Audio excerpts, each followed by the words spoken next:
For many of us, the eye is, the window to the world. It's a truly miraculous organ. It really is. But today, we are pulling back the curtain.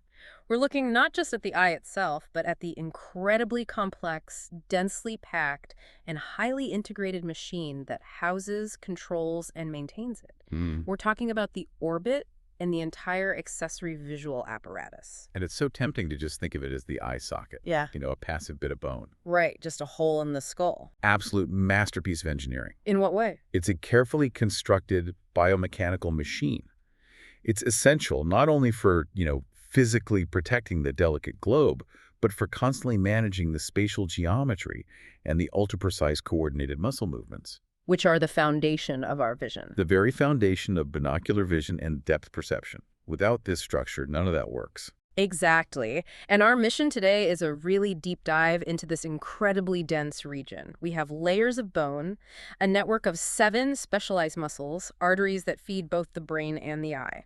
And neural highways that connect directly to the most critical movement centers in the brainstem. Yeah. It's a huge junction. It really is. So we're here to give you, the learner, the complete shortcut. We're turning complex anatomical terminology into clear, memorable insights about the protective housing, the sophisticated muscle controls, the intricate supply lines, and all those vital maintenance systems like tears and eyelids. And setting the stage here is crucial because this housing isn't static. Not at all. It's dynamic, especially during development. Oh, that's interesting. So it grows with us. It has to. Studies, and we're talking notably Isaacson and Mange back in 2003, show that the growth pattern of the orbit is directly correlated with the rapid growth of the eyeball itself. Which makes sense. The house has to fit the tenant. Precisely. The most dramatic increase in both depth and volume occurs during the first 6 years of life. It continues into young adulthood, but that early period is just explosive. Wow. And this rapid construction, it just underscores how vital and fundamental this protective bony pyramid is to our entire visual development from day one. Okay, so let's unpack this structure, the literal foundation of sight, the bony orbit. You called it a pyramidal cavity, located symmetrically on either side of the nose. That's right. What is the fundamental, the non-negotiable role of this entire bony shell? Its role is absolute protection. Wow. That's job number one. It shields the eyeball, which is, the most vulnerable part of the whole system. Right. But it's also shielding all the supporting infrastructure.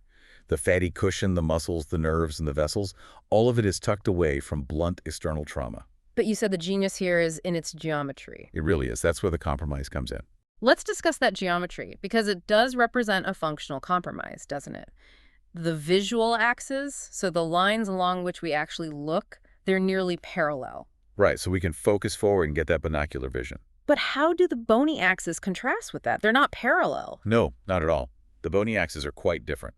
If you trace the medial walls, the ones next to the nose, backward toward the apex. The pointy bit at the back. Exactly. The angle between them is approximately 45 degrees. 45 degrees. That's a significant angle. It's huge. And this conical shape, it provides immense protection to the back of the globe, right where the optic nerve enters. That 45-degree angle is the classic architectural compromise. A compromise between what and what? Between maximum protection for the posterior globe, which is critical, balanced against the necessity of having a wide enough anterior opening for a decent field of view. So you can see things to the side. Exactly. You get protection and a wide field of view. It's a trade-off. And this compromise is also evident in the volume ratio, isn't it? It is. It really shows you what the priorities are. Despite its vital function, the eyeball itself is a surprisingly small occupant. How small? It occupies just about 1/5 of the entire orbital volume. Only 20%. What's in the rest of the space? The other 4/5, so 80%, is filled with soft tissue, the fat, the fascia, the muscles, and the vessels. It's all the machinery that's needed for movement and stability. It's the support structure. So we have a 4-walled pyramid. Let's dissect the composition of these walls, because their different bone types really dictate their strengths and, I guess, their vulnerabilities. Absolutely. Each wall has a unique personality. Okay, let's start at the top. The roof. The roof is primarily formed by the orbital plate of the frontal bone. This is a thin, triangular plate of bone, and it's what separates the orbital contents directly from the anterior cranial fossa. So directly from the brain. Directly from the frontal lobe of the brain. And at the very posterior apex of the roof, a small contribution is made by a different bone, the lesser wing of the sphenoid. If that frontal plate is so thin, How well does it truly protect the contents from above? Are there features up there that are, functionally more vulnerable than others? It is remarkably resilient for its thickness, but the key is that it also houses two absolutely critical accessory structures. Okay, what are they? Medially and anteriorly, so up toward the nose, we find this small depression. It's known as the trochlear fossa. Trochlear fossa. And this houses the trochlea, which is a specialized pulley mechanism for one of the eye muscles, the superior oblique. We'll talk a lot more about that later. The pulley. Then, laterally and anteriorly, so out toward the side, there is the lacrimal fossa. And lacrimal means tears, right? You got it. That's the cradle for the lacrimal gland, the main tear factory. So the frontal bone isn't just a roof, it provides the framework for both of these essential functional features. Got it. Okay, next up is the medial wall. If the frontal plate is thin, the medial wall is, well, it's famously known as the thinnest of the four. It is, by far. Which makes it the most vulnerable to impact and, I'd imagine, infection spreading. Absolutely. This wall is a composite structure. It's not one bone, it's formed by four. Okay, let's list them. You've got the frontal process of the maxilla anteriorly, the lacrimal bone, and then the critical one, the orbital plate of the ethmoid bone. The ethmoid, that's the one I've heard of. That's the one. It's often called the lamina paperacea. Which means? Literally, the paper-thin layer. And finally, the body of the sphenoid bone contributes way at the back. Why is the lamina paperacea's thinness so clinically significant? What's the big deal? It's all about location and fragility. It's so thin that blunt force trauma to the side of the head or even strong pressure applied directly to the globe. Like from a tennis ball or a fist? A classic example. It can easily fracture this wall. It's a classic blowout fracture location. And what's on the other side of that paper-thin wall? The ethmoidal air sinuses. So, due to that direct proximity, trauma here can lead to orbital contents, like fat or even the medial rectus muscle, being herniated or pushed into the adjacent sinus cavity. Wow. And the reverse is also true. The ethmoid sinus is a common source of infection, like sinusitis. And because of that paper-thin barrier, infection can easily spread from the sinus into the orbit. That sounds bad. It's a medical emergency. It can cause potentially blinding or even life-threatening orbital cellulitis. And this medial wall is also where the crucial tear drainage system starts. Precisely. The lacrimal bone and the frontal process of the maxilla, they work together to form the lacrimal groove and fossa. This is what houses the lacrimal sac. And it's defined by ridges. It's geometrically defined by two bony ridges. You have the anterior lacrimal crest, formed by the maxilla, and the posterior lacrimal crest, formed by the lacrimal bone. And these crests act like boundaries. They're defining the plumbing system that takes tears from the eye surface down toward the nasal cavity. Okay, moving to the bottom, the floor. This is often the second most vulnerable wall in trauma, particularly when downward pressure is exerted on the globe. It is. The floor is mostly formed by the orbital plate of the maxilla. The zygomatic bone, your cheekbone, contributes laterally, and the palatine bone completes it posteriorly. And its shape. It's distinctly small and triangular, and it slopes slightly downward and laterally. That slope is actually what contributes to its vulnerability to downward forces. The force gets funneled right there. The functional importance of the floor centers around a critical neurovascular structure, doesn't it? It does. It's all about the path of the infraorbital groove and canal. And what goes through there? These transmit the infraorbital nerve and vessels. These are branches of the maxillary division of the trigeminal nerve, so CNV2. And they're vital because They provide the sensory supply to the cheek, the side of the nose, and the upper lip. So when a classic blowout fracture involves the floor, which you said is common because the bone is thin right over the maxillary sinus, what are the specific clinical signs we should look for? Well, there are three main signs you'll see. First, entrapment. Entrapment of what? Orbital fat, or, more seriously, the inferior rectus muscle can get trapped in the fracture site. And that causes problems with eye movement. Big problems. It restricts upward gaze and causes double vision, which we call diplopia. Okay, what's the second sign? Anophthalmos. That's when the eye sinks slightly back into the socket. It's due to the loss of the supporting tissue into the sinus below. And the third? This seems like a big one. It is. Critically, damage or compression of that infraorbital nerve often results in ipsilateral sensory disturbance. Ipsilateral meaning on the same side. On the same side. So you get numbness or tingling in the areas supplied by that nerve, on the cheek and the upper lip. That numbness is a high-value diagnostic sign. It points you directly to a floor fracture. Finally, the lateral wall. This one is the structural fortress of the orbit. It is absolutely the strongest wall. It's designed to absorb high-impact lateral blows. What's it made of? It's constructed primarily by the stout zygomatic bone and the greater wing of the sphenoid bone. This thickness separates the orbit from the temporal fossa laterally and the middle cranial fossa posteriorly. But all that strength, it comes at a geometric cost, right? That's right. While it's incredibly robust, the lateral wall is set back interiorly relative to the most prominent point of the globe. Meaning the eyeball sticks out a bit past it? Exactly. This gives you excellent lateral protection, but it means that the eyeball is slightly exposed anteriorly and laterally. It makes it vulnerable to objects approaching the orbit from a very oblique anterior lateral angle. And we shouldn't forget the minute openings here either. No. The zygomatic surface of this wall contains these tiny openings for the zygomaticofacial and zygomaticotemporal nerves. Also branches of the maxillary nerve. They are. And they transmit sensation from the surrounding facial skin. So damage to the zygoma itself often involves these nerves creating sensory deficits that help delineate the extent of the trauma. And one last thing about the lateral wall. It's the last to complete ossification. That means it often forms a weak point near the junction of the zygomatic and sphenoid bones, especially in younger individuals. Okay, so if the bones are the shield, the apertures are the critical corridors. They're funneling all the essential supply lines, the nerves, the arteries, the veins, into the orbital cavity. These openings are basically anatomical bottlenecks, which makes them critical clinical checkpoints. They absolutely define the vulnerability of the orbit. Any space-occupying lesion like a tumor or any inflammation near the apex, that posterior narrow point of the pyramid, is going to cause compression. And that compression will affect the structures passing through these three main openings, leading to classic, predictable clinical syndromes. You can practically diagnose the location just by what's not working. Let's begin with the optic canal. It sounds simple, but it carries the two most vital components for vision. It does. The optic canal is a short, rigid channel, bounded entirely by the lesser wing of the sphenoid. It acts as the direct communication pathway between the middle cranial fossa and the orbital cavity. And what are the two vital structures that pass through, and why is the rigidity of that canal so dangerous? The structures are, number one, the optic nerve, which is cranial nerve 2, and number 2, the ophthalmic artery, the main arterial supply for the entire orbit. And the danger? The danger is precisely that rigidity.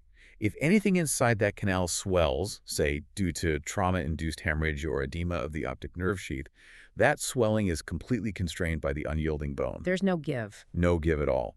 And this compression can rapidly compromise blood flow in the ophthalmic artery, or even more critically, the central retinal artery, which supplies the retina itself. Which would lead to permanent vision loss very quickly. And as we noted in the introduction, this canal isn't a fixed size early in life? Correct. Research, including from Prezzato and colleagues back in 2007, showed that the optic canal increases significantly in both length and width throughout the fetal period and into early childhood. Why is that? It's reflecting the rapid growth and myelination of the optic nerve during those critical developmental stages. The tunnel has to grow to accommodate the cable. Right. Okay, moving on to the largest and most complex opening, the superior orbital fissure, or SOF. This is where the traffic jam happens. This is the grand central station of the orbit. The SOF is an oblong, irregularly shaped gap situated between the greater and lesser wings of the sphenoid. And it connects the orbit to the middle cranial fossa directly. It carries the vast majority of the nerves controlling ocular mobility and intraorbital sensation. Let's systematically list the sheer density of structures passing through here, because it's a lot. It is. Okay, first we have 3 of the 4 motor nerves. Cranial nerve 3, the oculomotor nerve, which actually immediately divides into superior and inferior divisions right as it passes through. Okay, that's 1. Then you have cranial nerve 4, the trochlear nerve, and cranial nerve 6, the abducens nerve. So all the main eye movement nerves except the optic nerve. Exactly. Then we get the sensory input from the trigeminal nerve, specifically the 3 terminal branches of its first division, V1, the ophthalmic nerve, which are the frontal, the lacrimal, and the ciliary nerves. And finally, the principal drainage route for the orbit, the superior ophthalmic vein, exits through here to drain into the cavernous sinus. Okay, this is where the clinical insight gets really rich. If this is a massive anatomical bottleneck, what happens when it gets inflamed or compressed? You get a classic orbital apex syndrome.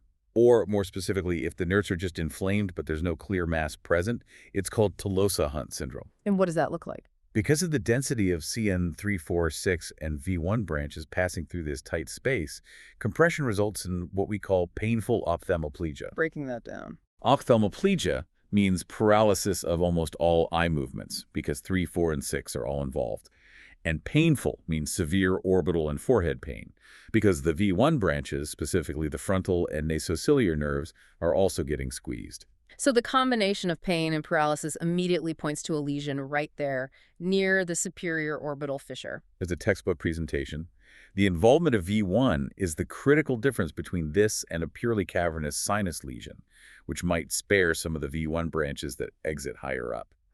So the sensory component is the key differentiator. If you lose all three motor nerves plus sensation. You are pointing directly at this fissure, no question. Next, the inferior orbital fissure, the IOF.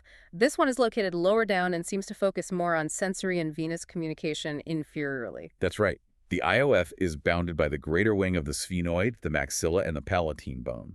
It serves as a vital connection between the orbit, the infraorbital fossa, and the pterygopalatine fossa. What's its critical traffic? What's going through there? Its main neurological structure is the maxillary nerve, cranial nerve V2, or at least its branches, which provide sensation to the midface. It also transmits accompanying vessels, branches of the inferior ophthalmic vein. And here's the critical part. It is the major channel for communication between the orbital veins and the pterygoid venous plexus, which is deep in the face. That communication link is essential to remember. It's tying the deep orbital veins to the veins of the jaw and the face, which plays into our later discussion on the danger triangle. That lower connection is profound. It's profound for venous pressure and for the potential spread of disease from the deeper structures of the face up into the orbit. Finally, let's quickly account for the smaller routes of entry near the medial wall, the ethmoidal foramina. Right. These are the anterior and posterior ethmoidal foramina. They're openings within the ethmoid bone itself. And they transmit. They transmit the corresponding anterior and posterior ethmoidal vessels and nerves. These are branches of the ophthalmic artery and the nasociliary nerve. And where are they headed? These structures ultimately pass into the nasal cavity and the anterior cranial fossa.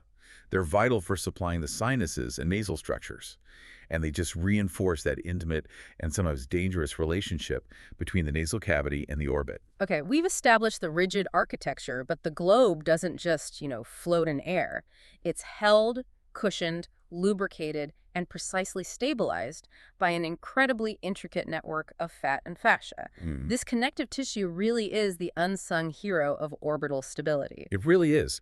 The fascia isn't just packing material. It's a dynamic, multi-layered suspension system. It provides structural support, it limits excessive movement, it defines surgical planes, And crucially, it dictates how and where an infection is contained. It's a series of barriers. let's start with the orbital firewall then, the orbital septum. The orbital septum is a weak, continuous membranous sheet. It originates from the pediorbita, that's the periosteum lining the bony rim, and it extends forward, acting as the fibrous core of the eyelids. Why is this one weak little sheet so important clinically? Because it is the boundary layer.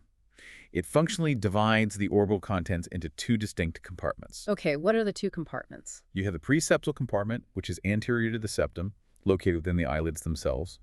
And then you have the orbital compartment, which is posterior to the septum, housing the globe, muscles, and all the deeper fat. That distinction, preseptal versus postseptal, that's literally the difference between an outpatient visit and an immediate sight-threatening emergency, isn't it? It is the clinical dividing line. A preseptal infection, preseptal cellulitis, is usually superficial. It's confined to the eyelid tissue, and it's responsive to oral antibiotics. But if it breaches the septum, If the infection breaches the septum and becomes postseptal, or orbital cellulitis, it means the infection is now deep within the orbital fat and muscles. and that's an emergency. A severe medical emergency. It requires urgent intravenous antibiotics and sometimes even surgery because the risk of nerve damage, vision loss, or intracranial spread via that venous system we were talking about. The septum is the barrier holding the line. Got it. Okay, next we have the specialized suspension layer for the globe itself. The fascial sheath of the eyeball, or Tennant's capsule. Right. Tennant's capsule is a thin, fibrous, conical structure that completely envelops the eyeball. From where to where? It starts at the optic nerve sheath, posteriorly, at the very back, and runs all the way forward to the limbus. That's the junction between the cornea and the sclera, where it blends with the conjunctiva. It sounds like a sophisticated lubricant sac. That's the perfect analogy. It functions like a smooth, almost synovial socket. It allows the eyeball to rotate freely and smoothly within the orbital fat with minimal frictional resistance. And the muscles have to pass through it. They do. Crucially, the tendons of all 7 extraocular muscles must pierce this capsule to anchor onto the sclera. The capsule helps anchor those tendons as they pass through. And its definition, I imagine, creates useful surgical access. Exactly. As noted by Davison and others in 2007, Tennant's capsule is a highly defined surgical plane. Understanding its boundaries allows surgeons to access specific parts of the eye or the extraocular muscles while preserving the integrity of all the deeper orbital structures. It's a roadmap for surgery. Now, for one of the most intriguing modern anatomical concepts, the orbital connective tissue pulley system, this really challenges the old, simple model of eye movement. This is where anatomy truly meets biomechanics. It moves us way beyond the simple ball and socket metaphor. What was the old model? Early models viewed the recti muscles as just simple strings pulling rigidly on the globe. But detailed imaging by researchers like Demmer in 2002 and Miller in 2007 provided evidence for these functional constraints. Pulleys. How exactly do these pulleys work to refine movement? They're not bone, right? No, they are not simple bony trochlees like the superior oblique pullo.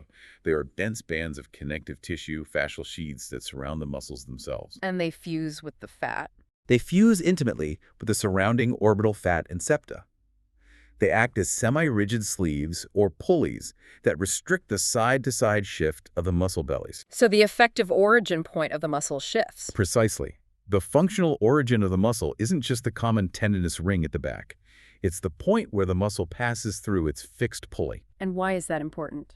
By stabilizing the axis of rotation, this pulley system ensures that muscle contraction translates reliably into the desired movement, whether it's pure elevation, depression, or stable horizontal gaze. And without them? Without them, muscle contraction would lead to chaotic, unstable eye movements and highly inefficient rotational vectors. They're absolutely vital for gaze stability. They keep everything on track. Finally, we arrive at the Grand Central Station, the common intersection point for control, the common tendinous ring or the annulus of Zinn. This is a critical fiber structure. It's formed by the coalescence of the orbital fascia and the sheaths of the recti muscles. And where is it? It encircles the optic canal and the adjacent medial part of the superior orbital fissure. It is the shared origin point for all 4 of the recti muscles. Because it surrounds the optic canal and the fissure, it is the ultimate point of traffic control. So we need to be absolutely clear. What vital structures are strictly mandated to pass through this ring to enter what we call the muscle cone? This distinction is highly valuable for diagnosis. So the structures passing through the ring are, first, the optic nerve and the ophthalmic artery. They have to. Okay, the big 2. Then the motor nerves. The superior and inferior divisions of cranial nerve 3, the oculomotor, and cranial nerve 6, the abducens, Okay. and a very specific sensory nerve, the nasociliary nerve, which is that branch of V1. So if a lesion occurs within the confines of the muscle cone, it's going to affect only these specific nerves. That's correct. It often results in a classic pattern of vision loss, loss of specific eye movements, and sensory loss just over the globe itself. And the necessary contrast is just as important. Which structures enter the orbit via the superior orbital fissure but do not pass through the tendinous ring? Right. These are the ones traveling superiorly and laterally above the muscle cone. So who are they? That'd be cranial nerve 4, the trochlear, and the 2 other major branches of V1, the frontal nerve and the lacrimal nerve. The superior ophthalmic vein also enters outside the ring. So the fact that the trochlear, frontal, and lacrimal nerves bypass the ring Means they can be spared in syndromes that affect only the contents of the muscle cone. It helps you further refine a precise diagnosis. It's an incredibly elegant anatomical arrangement. We've provided the house and the suspension. Now for the engines of sight. We have 7 specialized extraocular muscles, 4 recti, 2 obliques, and the levator palpebrae superioris. And they are, without a doubt, the fastest muscles in the human body. They are capable of extremely rapid, precise movements. What's their secret? It's a remarkable anatomical characteristic. It's their high ratio of nerve fibers to muscle fibers. It's up to 1 nerve fiber for every 5 or 10 muscle fibers. And how does that compare to, say, a muscle in your leg? A big skeletal muscle might be 1 to 50 or 1 to 100. This low innervation ratio is the entire basis for their incredible speed and fine motor control. And as a group, they are famously vulnerable to systemic issues. Absolutely. They're often the target in endocrine disorders, most notably Graves' disease or thyroid-associated ophthalmopathy. And what happens then? Inflammation and enlargement of these muscles restricts the eye's mobility, and it physically pushes the globe forward. That causes exophthalmos or proptosis, that characteristic bulging of the eyes. Let's start with the one that doesn't move the globe, but instead lifts the curtain. The levator palpebrae superioris, the LPS. Right, the LPS is the main eyelid lifter. It originates from the lesser wing of the sphenoid, anterior and superior to the optic canal. And its insertion. Its insertion is complex. It's a broad, fan-like aponeurosis that attaches not only to the superior border of the rigid tarsal plate, but also sends fibers forward to the skin of the upper eyelid. And that creates the eyelid crease. That's what creates the superior palpebral fold. Exactly. Now, this muscle is famous for its crucial aha moment, the dual motor system controlling the upper lid. Why do we have two separate muscles controlling one motion? This is a perfect example of functional redundancy and fine-tuning. The main LPS is striated muscle. Meaning it's voluntary. It's voluntary, it's rapid, and it's controlled by the somatic motor division of cranial nerve 3, the oculomotor nerve. It performs the primary massive lift of the eyelid. And the second muscle? Underneath the LPS lies the superior tarsal muscle, which is often called Miller's muscle. This is smooth muscle, and its control is entirely involuntary. And it's managed by the sympathetic nervous system. What's the specific job of this little smooth muscle? It provides the final, sustained tonic retraction or elevation of the lid. When you are alert, the sympathetic system is active, and that's what gives you that fully open, wide-awake look. It provides about 2 millimeters of crucial retraction that completes the opening. That slight difference is the key to understanding the clinical presentation, isn't it? It's everything. If you lose the sympathetic input, say due to a lesion that affects the sympathetic chain, a classic sign of Horner's syndrome, you lose the tonic retraction provided by the superior tarsal muscle. And the result is? Minor ptosis, a slight subtle drooping of the upper eyelid. Conversely, if you lose the cranial nerve 3 input, you paralyze the large striated LPS muscle. And that would be? Complete and profound itosis. The eyelid is unable to be lifted at all. It just falls completely over the pupil. The difference tells you exactly what part of the nervous system is affected. Moving to the recti muscles. Medial, lateral, superior, and inferior. These are the powerful straight movers. They are. And all 4 recti muscles share a common origin at the orbital apex, from that common tendinous ring we talked about. And they run forward to insert. They insert via tendons into the sclera, the white of the eye, anterior to the equator of the globe, and their insertion points form a characteristic spiral pattern, which is known as the spiral of Tillot. Let's cover the pure horizontal movers first. They seem simpler. They are. The medial rectus, or MR, is considered the strongest of the group. Its sole purpose is to move the eye medially. Which is an action called? Adduction, pulling toward the nose. Its antagonist is the lateral rectus, or LR, which moves the eye laterally, or abduction. And the LR has its own nerve. It's unique among the recti. It's innervated separately by cranial nerve 6, the abducens nerve. The other 3 recti are all supplied by cranial nerve 3. Now, here is where the functional geometry complicates things. Yeah. The superior and inferior recti.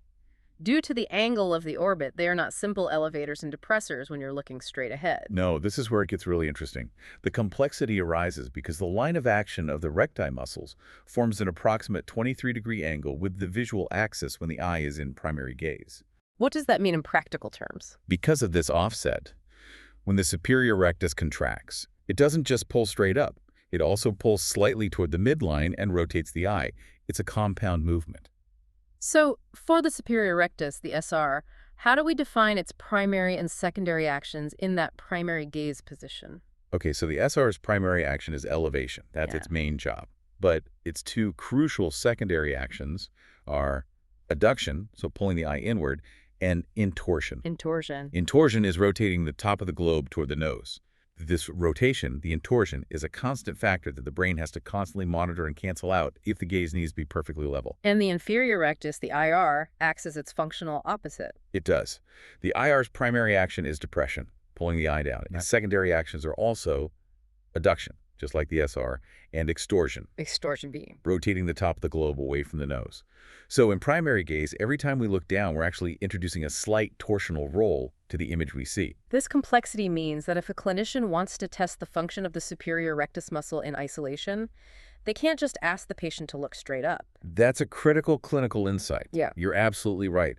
To eliminate that secondary action of adduction and make the SR a pure elevator, the clinician asks the patient to look up while the eye is abducted. While it's moved laterally out to the side. Exactly. Abduction aligns the visual axis with the muscle line, which isolates the elevation action. Similarly, the inferior rectus is only a pure depressor when the eye is abducted. It just demonstrates the real-world complexity of biomechanics the brain is handling automatically every second. Constantly, and an incredible amount of computation happening without us ever thinking about it. Okay, that brings us to the two obliques, superior and inferior. They are often misunderstood, but they're essential for providing the rotational control and stability necessary to cancel out those unwanted secondary actions of the recti. The obliques are the sophisticated stabilizers. They're the ones managing the torsional movements, that rotation around the visual axis. Let's start with the unique path of the superior oblique, the SO. Right, the SO originates posteriorly, above and medial, to the optic canal on the sphenoid bone. It courses anteriorly and medially, then it runs through its famous fixed anatomical structure, the trochlea. The pulley we mentioned earlier. The very same. This is a small, specialized ring of fibrocartilage located in the frontal bone near the orbital rim. And the trochlea acts as a biological fixed pulley, changing the muscle's angle of pull by nearly 90 degrees. Exactly. After passing through the trochlea, the tendon is reflected sharply backward, laterally, and downward to insert on the sclera on the posterior superior quadrant of the eyeball. And this complex path of pull. It makes the SO's primary action rotational. So what are the resulting actions? Its primary action is powerful. Intorsion rotating the top of the eye toward the nose. Okay. Its secondary actions are depression, so it helps move the eye down, and abduction, moving the eye laterally or out. So it moves the eye down and out. Down and out. And the SO is famous for being the target of the trochlear nerve, cranial nerve 4, the only cranial nerve that exits the brainstem dorsally.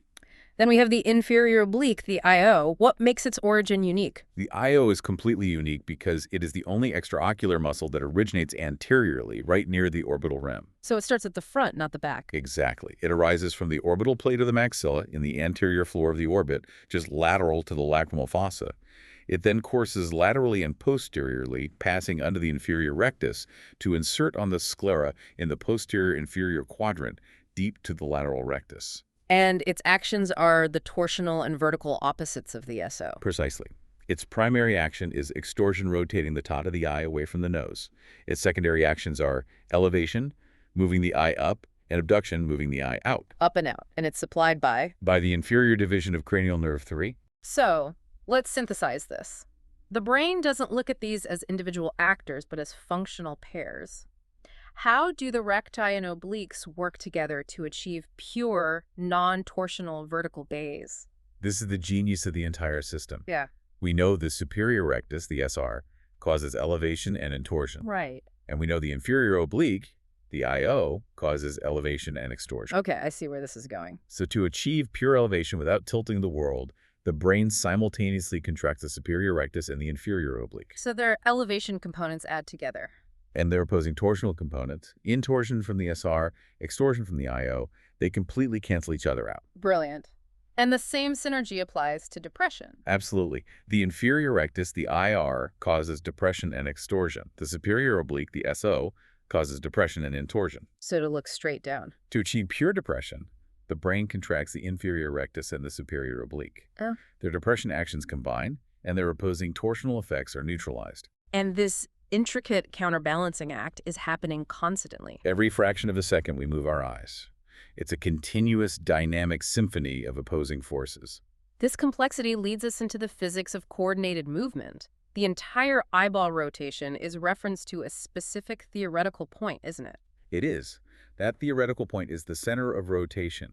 It's located approximately 13 millimeters behind the anterior surface of the cornea. And all the force vectors from the muscles are optimized to rotate the globe around this one stable point. That's the goal. A stable, predictable rotation. We classify movement into two fundamental types based on direction. Right. We have conjugate movements, where both eyes move together simultaneously in the same direction. Like tracking a car driving by. Exactly. Or shifting your gaze across a room. Yeah. Then we have vergence movements. This is where the eyes move in opposite directions. Like when you read a book. Perfect example. Convergence when you look at a book close up, or divergence when you shift your focus from the book to a distant object. Let's just reiterate why the clinical analysis of these movements is so dependent on that 23-degree angle we discussed. The standard clinical method, it tests muscle function in specific positions called the cardinal positions of gaze.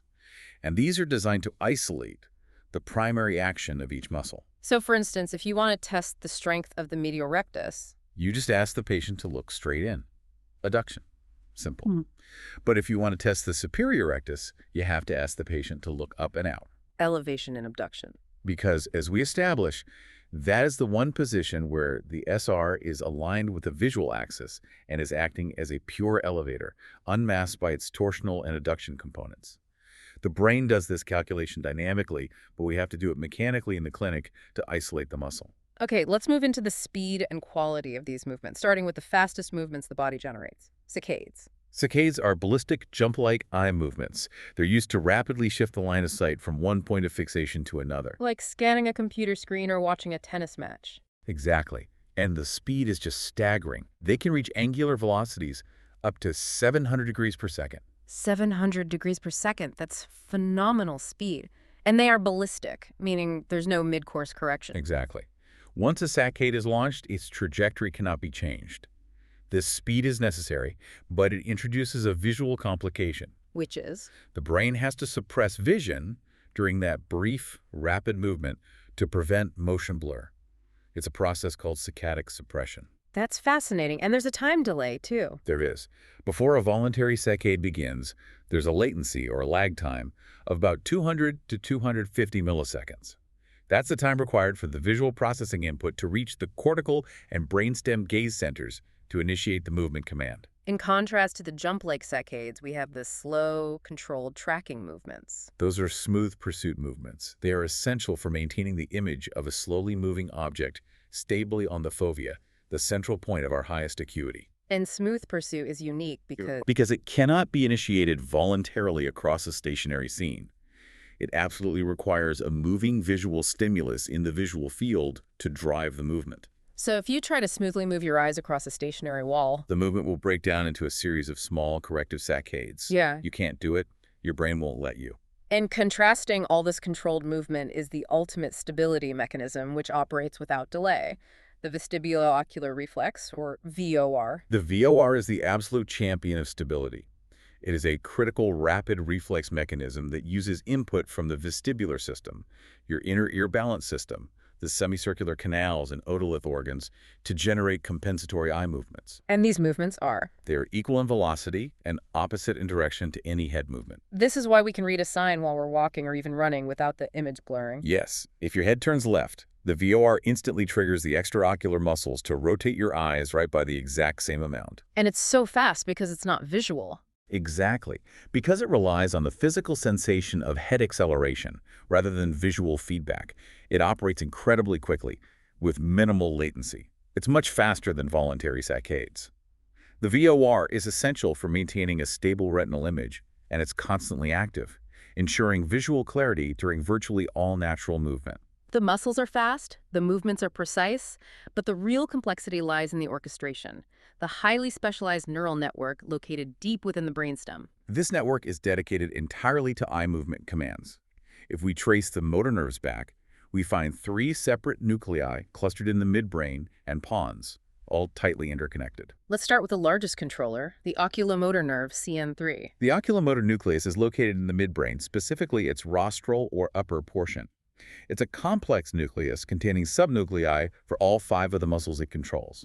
The superior rectus, medial rectus, inferior oblique, and the levator palpebrae superioris. The nerve then emerges from the midbrain and travels forward, dividing into those superior and inferior divisions to pass through the superior orbital fissure. And the crucial clinical connection here is the parasympathetic component. Absolutely. The parasympathetic fibers, they originate in a different place, the Ettinger-Westphal nucleus, which is a visceral subnucleus of CN3. They run superficially along the outside of the main nerve trunk. On the outside. Right on the outside. And they exit with the inferior division. They then synapse in the ciliary ganglion to control pupil constriction and accommodation. Why is that superficial location so vital clinically? Because it defines the cause of the CN3 palsy. If the nerve is compressed externally, say, by an expanding aneurysm from the posterior communicating artery, the superficial, delicate parasympathetic fibers are affected first. And that leads A loss of pupil constriction. You get a fixed, dilated pupil along with the loss of motor function, so the eye drifts down and out.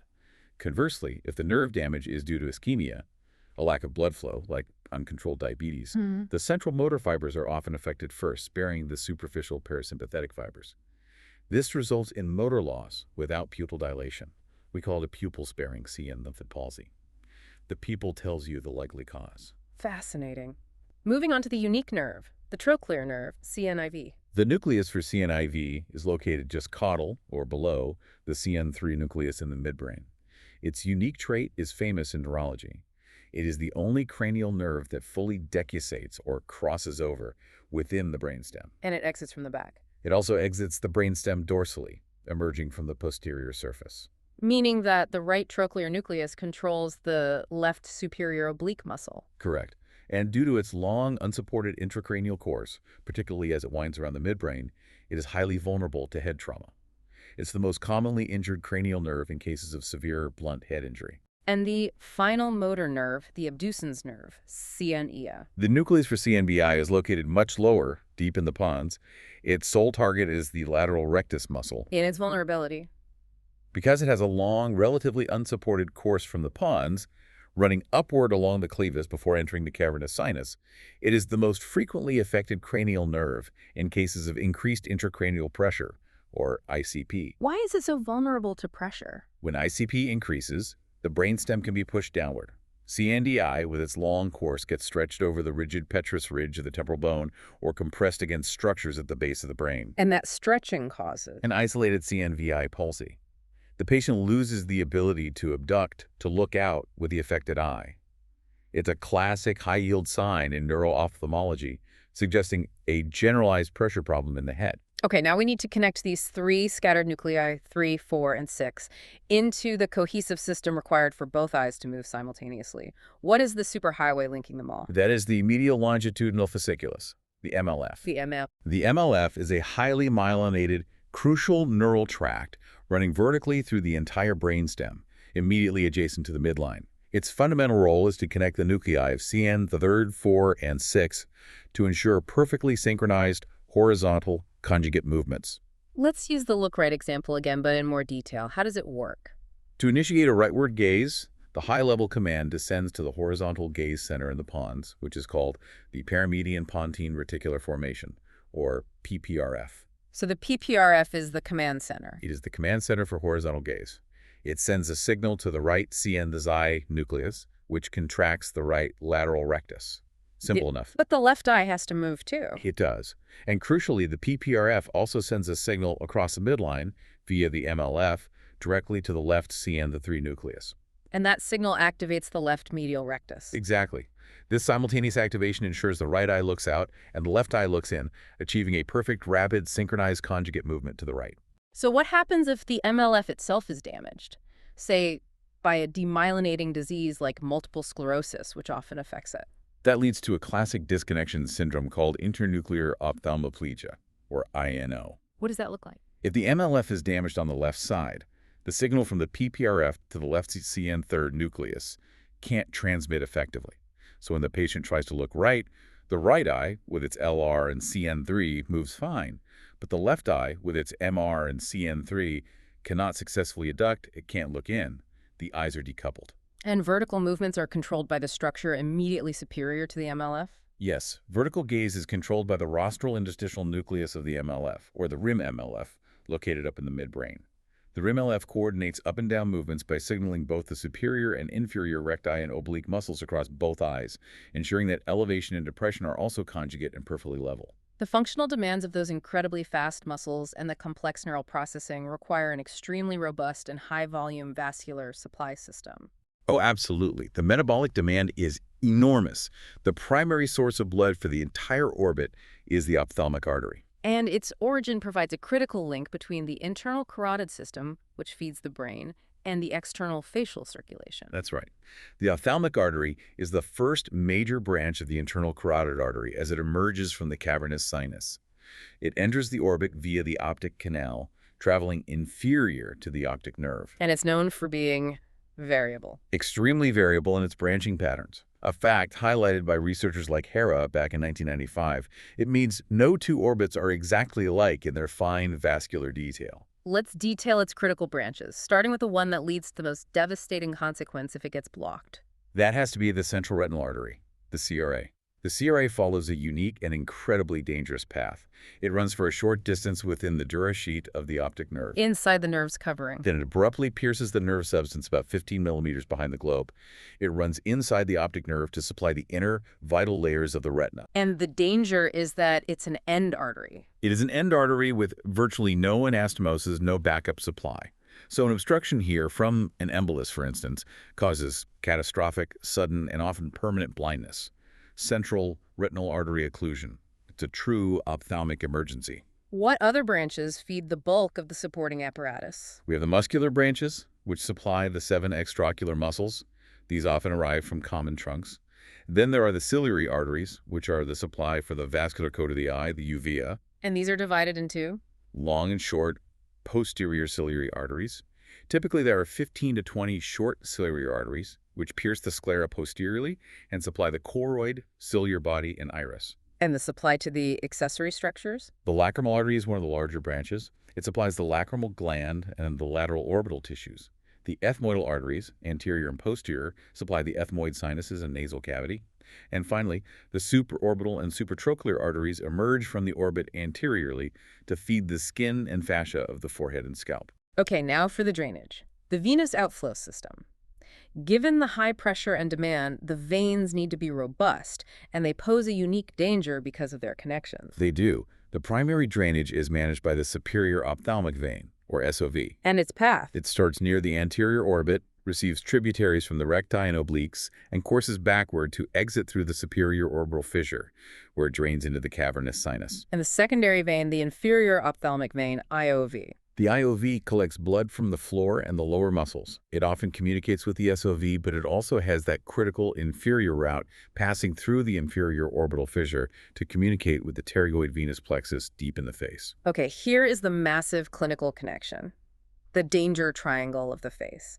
This linkage between the facial veins and the brain's venous sinuses is profound and, frankly, terrifying. It is the anatomical reality of disease spread. The ophthalmic veins, both superior and inferior, connect anteriorly with the facial vein system via the angular vein at the inner corner of the eye. And the critical part is that these veins lack valves. They lack valves. This means that if blood flow reverses, say, due to increased pressure from an infection or compression bacteria from a serious facial infection, like a large boil or abscess in that mid-face area, can travel retrograde. Backwards through the ophthalmic veins and drain directly into the cavernous sinus at the base of the brain.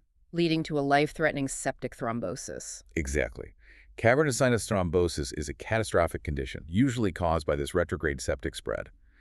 The thrombus blocks drainage and causes simultaneous compression of cranial nerves, 3, 4, V1, V2, and 6, which all pass through or right next to the sinus. The venous system, designed for drainage, becomes a conduit for severe intracranial infection. Finally, what about lymphatic drainage in the orbit? It's interesting, lymphatic vessels within the deep orbital tissues themselves are remarkably sparse or even absent. However, drainage from the accessory structures, the conjunctiva and the eyelids, does occur. And where does that lymph flow? Most of it flows toward the face and neck, primarily terminating in the preauricular nodes in front of the ear and the submandibular lymph nodes. This is why those nodes often swell up during conjunctivitis or a serious eyelid infection. If the motor control resides with CN 3, 4, and 6, the overall sensory feel for the orbit is handled by the largest cranial nerve, the trigeminal, specifically its first division, CN V1. That's right. The ophthalmic nerve, V1, is the sensory distributor.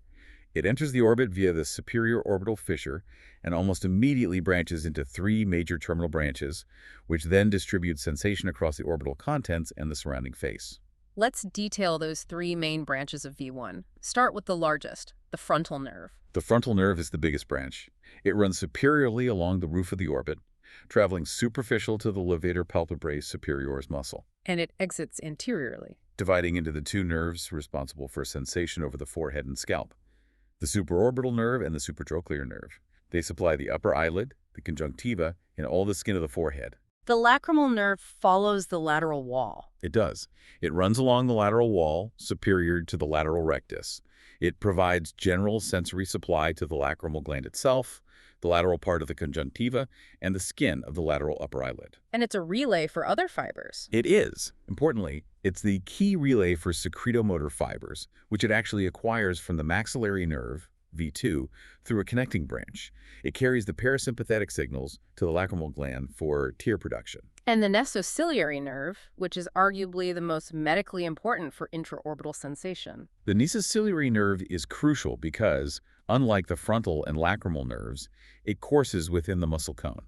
It passes through the common tendinous ring. And what does it do in there? It gives off the long ciliary nerves, which carry sensation directly from the sensitive parts of the eyeball, the cornea, the iris, and the ciliary body, back to the brain. It also gives off the short sensory route to the ciliary ganglion. It terminates by giving off the anterior and posterior ethmoidal nerves, which supply sensation to the nasal cavity. This leads us directly to the autonomic control hub for the eye, the ciliary ganglion. The ciliary ganglion is tiny. It's a reddish body, only 1 to 2 millimeters in diameter.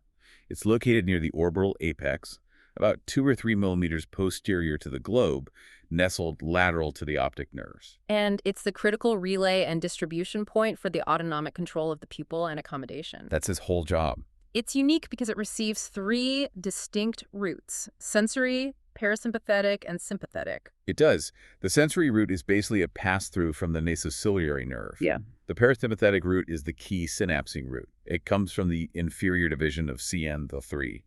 And the sympathetic route comes from the internal carotid plexus. And the output bundles all 3 types of fibers together. Yes, the output nerves are the short ciliary nerves. These nerves pierce the sclera and travel to the iris and ciliary body. The crucial detail here is that the parasympathetic fibers synapse within the ganglion before continuing as postganglionic fibers. While the others just pass through. The sensory and sympathetic fibers merely pass through without synapsing. It's a key distinction. Let's detail the path of the parasympathetic system, which controls pupil constriction and near focus. Okay, the path dictates the action. The fibers originate in the Edinger-Westphal nucleus in the midbrain. They hitchhike along CN3, enter the ciliary ganglion, and synapse. And then the postganglionic fibers go too. 2 targets: the iris sphincter muscle causing pupil constriction, or miosis, and the ciliary muscle, which causes the lens to thicken for accommodation, for near focus. Now, contrast that with the sympathetic system, which controls dilation and sustained lid lift. The sympathetic path is much longer and is defined by its lack of synapsing in the orbit. It originates way down in the superior cervical ganglion in the neck. In the neck. In the neck. It travels up alongside the internal carotid artery as the internal carotid plexus and enters the orbit. Critically, these fibers travel through the ciliary ganglion without synapsing. And where do they end up? They continue as long and short ciliary nerves to supply 2 main targets: the iris dilator muscle, causing pupil dilation or mydriasis, and the superior tarsal muscle, Miller's muscle, providing that sustained tonic eyelid elevation we talked about earlier. We've covered the deep internal mechanics of control and movement. Now we focus on the external accessory structures that provide protection and critical maintenance. The eyelids, or palpebrae, are far more complex than just folds of skin. They really are. The eyelids are specialized folds that serve multiple vital functions: physical protection from trauma and foreign bodies, distributing and maintaining the tear film, Regulating light entry, and assisting in tear drainage. through the blinking reflex. Blinking is essential for renewing that tear film constantly. And the eyelids require a rigid skeleton to maintain their shape and provide attachment points. That structure is the tarsal plate. These are dense, fibrous connective tissue plates that form the structural skeleton of the lids. They're about 2.5 centimeters long superiorly and 1 centimeter inferiorly. And they provide stiffness. They provide the necessary stiffness and serve as the anchor for the LPS aponeurosis and the orbital septum. The muscle synergy for the eyelid is a balance of 2 opposing forces. It is. Opening the lid is the job of the later palpebrae superioris, which is CN the CA. Closing the lid, blinking, and forceful squinting is the job of the orbicularis oculi muscle. And that's a different nerve. It is. That muscle wraps around the entire orbital rim and lid structure and is innervated by the facial nerve, cranial nerve 7. The margins of the lid are themselves active chemical factories, producing essential components of the tear film. The meibomian glands are the most significant. They are modified sebaceous glands vertically embedded within the tarsal plates. Their oily secretion forms the outer lipid layer of the tear film. And that lipid layer is absolutely critical for preventing the rapid evaporation of the underlying aqueous layer. Couldn't have said it better. It's Yeah. the seal on top. So if those glands malfunction, the entire eye surface suffers, even if tear production is otherwise normal. That's correct. Meibomian gland dysfunction, or MGD, is recognized as a major cause of evaporative dry eye disease. It leads to constant irritation, redness, and discomfort. And the smaller glands. Additionally, we have the smaller glands of Zeiss, which are sebaceous, and the glands of Moll, which are modified sweat glands that open near the eyelashes. An infection here is what leads to an external hordeolum or a stye. Finally, surrounding all this, we have the clear mucosal sheet covering the exposed surfaces, the conjunctiva. The conjunctiva is a thin, transparent mucous membrane. It's composed of non-keratinized, stratified squamous epithelium and contains specialized cells called goblet cells. And it covers? It covers the posterior surface of the eyelids, the palpebral conjunctiva, and reflects over the anterior surface of the sclera, the bulbar conjunctiva. What's the specific contribution of the conjunctiva to the visual system? Lubrication and protection. The goblet cells secrete mucin, which forms the inner mucoid layer of the tear film. This layer allows the tear film to adhere smoothly to the hydrophilic corneal surface and reduces friction during blinking. And it forms folds. It forms deep cul-de-sacs, superiorly and inferiorly, called the superior and inferior fornix. These allow for the massive freedom of eye movement required for looking up, down, or sideways. This brings us to the ultimate maintenance system, the lacrimal apparatus, a coordinated factory and plumbing network designed to produce and drain tears constantly. And tears are not just water. They're a complex tripartite fluid, critical for visual health, demanding constant production and efficient drainage. Let's start with the source, the lacrimal gland. The lacrimal gland is the factory. It's located superlaterally, up and to the side, in the lacrimal fossa of the frontal bone. It produces the bulk of the aqueous component of the tear film. The watery part. The watery fluid, rich in electrolytes and vital proteins, including lysozyme, which provides necessary antimicrobial protection for the eye surface. And its production is entirely under neural control, specifically parasympathetic. The primary stimulus is indeed parasympathetic secretomotor regulation. These signals actually originate from the facial nerve nucleus, CN... Oh, not CN the third. No, this is CN7. The fibers travel via the greater petrosal nerve and synapse in the pterygopalatine ganglion. Postganglionic fibers then travel to the gland via a communicating branch, leading to robust tear secretion. What about the sympathetics? Sympathetic fibers also reach the gland, but their role is primarily to regulate the blood supply to it, not secretion. The resulting tear film is a masterpiece of fluid dynamics, requiring 3 layers to function optimally. It needs all 3 layers working in perfect harmony. The outer lipid layer from the meibomian glands, preventing evaporation. The middle aqueous layer. From the lacrimal gland, providing oxygenation, lubrication, and immune defense. And the intramucin layer. From the conjunctival goblet cells, ensuring adherence to the cornea. If any one of those layers fails, the entire film destabilizes, leading to dry eye symptoms. Once produced, the fluid must be drained. Let's trace the intricate lacrimal drainage pathway. The journey begins at the puncta. These are tiny openings you can see on the medial margin of the upper and lower eyelids. And the puncta lead into? They lead immediately into the upper and lower canaliculi. These are small ducts about 8 to 10 millimeters long, which typically join together to form a common canaliculus. Where do the canaliculi empty? They drain into the lacrimal sac, which is encased in lacrimal fascia and sits in the lacrimal fossa. And the contraction of the orbicularis oculi muscle during blinking acts as a pump here. A pump. It compresses the sac and actively pushes tears downwards. The sac then narrows into the final duct, which is the nasolacrimal duct. This duct is approximately 18 millimeters long. It descends inferiorly, backward, and slightly laterally, encased in an osseous canal formed by the maxilla and lacrimal bone. It's the final pipe carrying tears from the orbit down to the nasal cavity. And the final destination is the nasal cavity, but there is a valve mechanism to prevent reflux. Correct. The nasolacrimal duct opens into the inferior meatus of the nasal cavity. At this opening, there is a mucosal fold called the plica lacrimalis, or the valve of Hasner. And it acts as a one-way valve. An imperfect one-way valve, yes. It prevents air, mucus, or nasal secretions from being refluxed back up the duct and onto the eye surface. Yeah. Especially when you blow your nose. Clinically, what is the most common issue we see with this plumbing system? Congenital nasolacrimal duct obstruction. It's very common in newborns. It's caused by the failure of the duct to fully open or canalize before birth, often at the site of that valve of Hasner. And the symptoms are? It typically presents as persistent tearing and discharge from one eye, though fortunately it usually resolves spontaneously as the duct matures during the first few months of life. What an incredible journey through a complex, highly functional space. We have thoroughly explored the dense architecture of the orbit, moving from the rigid pyramidal structure designed for protection and geometry and highlighting those weak, thin walls, through the critical apertures like the superior orbital fissure and the annulus of Zinn, which act as those bottlenecks defining complex clinical syndromes. And we detailed the truly sophisticated engineering of the non-bony structures. We went from the orbital septum, which acts as that crucial firewall between preseptal and postseptal infection, Right. to the incredibly nuanced fascial pulley system, which transforms the simple, rapid contraction of the recti and obliques into stable, coordinated gaze. We highlighted that movement is a complex choreography governed by specialized brainstem centers, not just simple muscle pull. We saw how the medial longitudinal fasciculus links the three motor nerves, making conjugate movement possible. And how damage to that system results in disconnection syndromes like internuclear ophthalmoplegia. And that even simple movements, like opening an eyelid, are dual motor, with the striated LPS doing the heavy lift and the sympathetic tarsal muscle providing that critical, sustained retraction. The integration is just stunning. I mean, you now fully appreciate Yeah. that seeing is fundamentally dependent on this entire machine, a machine designed for unparalleled speed, stability, and protection.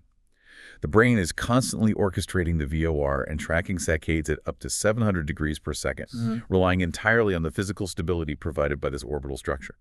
This mastery of movement and stabilization, it must demand incredible metabolic output and precise mechanics. And this raises an important question for you, the learner, to consider. We know the orbital fat not only cushions the globe, but provides metabolic regulation and spatial structure. Considering the fascial pulleys are anchored within this fat, how might subtle chronic changes in orbital fat volume, whether due to aging, which tends to reduce fat volume, or endocrine disorders like hyperthyroidism, which increase volume, how might that subtly degrade the biomechanical efficiency of the fascial pulley system? That's a fascinating question. Could slight shifts in the pulley anchors throw off the precise vector calculations of the recti and obliques, leading to chronic, low-grade instability or subtle diplopia that we simply compensate for until old age challenges the entire machine? Something to mull over the next time you track a moving object across the room, relying on the hundreds of anatomical details we've unpacked today. Thank you for joining us for this deep dive into the anatomy of vision. A pleasure. We'll see you next time.